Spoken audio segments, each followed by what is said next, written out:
Isabella of France, 1292 to 1358, was the queen consort of Edward II of England, 1307-1327.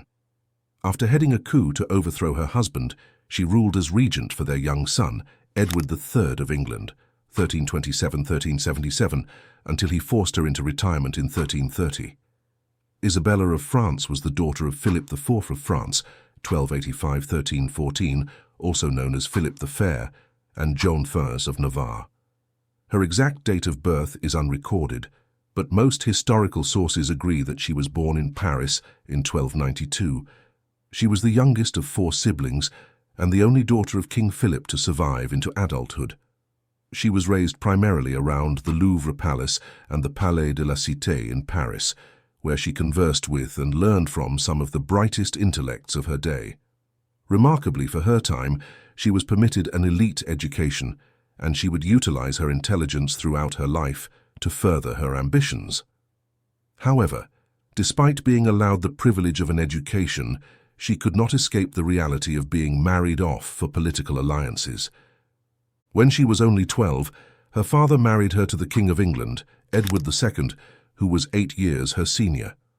The match was intended to help heal fractured relationships between the two countries, and she was expected to help further French interests in the English court.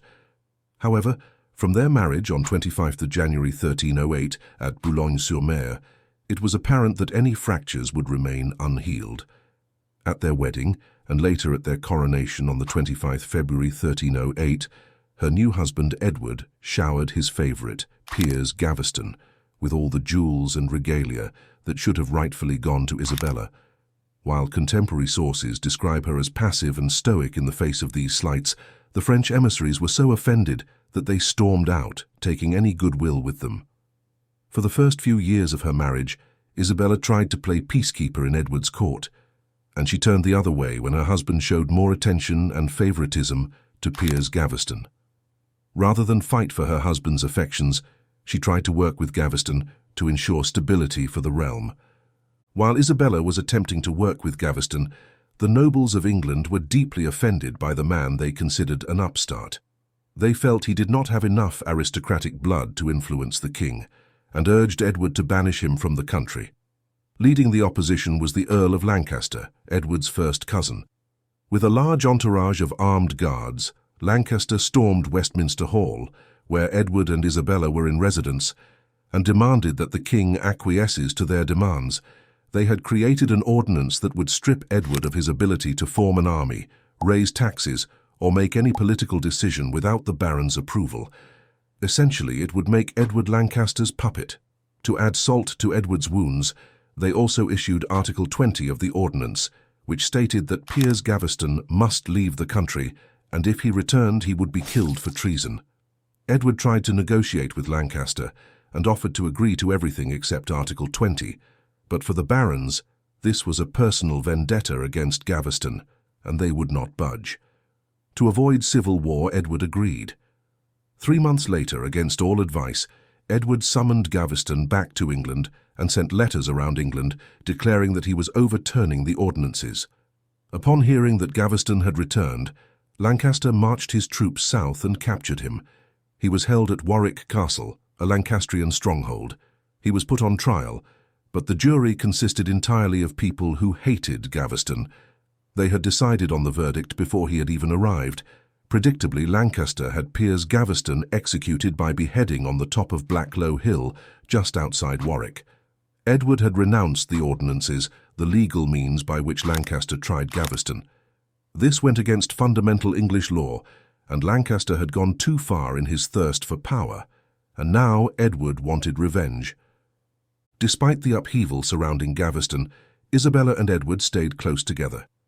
They welcomed their first child, the future Edward III, on 13th November 1312 at Windsor Castle, and they would have 3 more children: John, born in 1316, Eleanor, born in 1318, and Joan in 1321.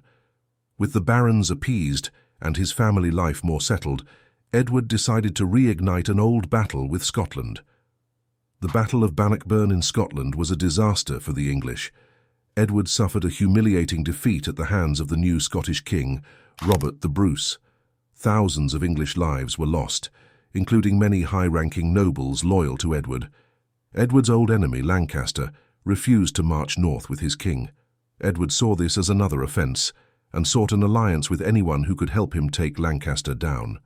He found his new cronies in the Despensers, a father and son duo fiercely loyal to Edward and who owned enough land to bankrupt other nobles.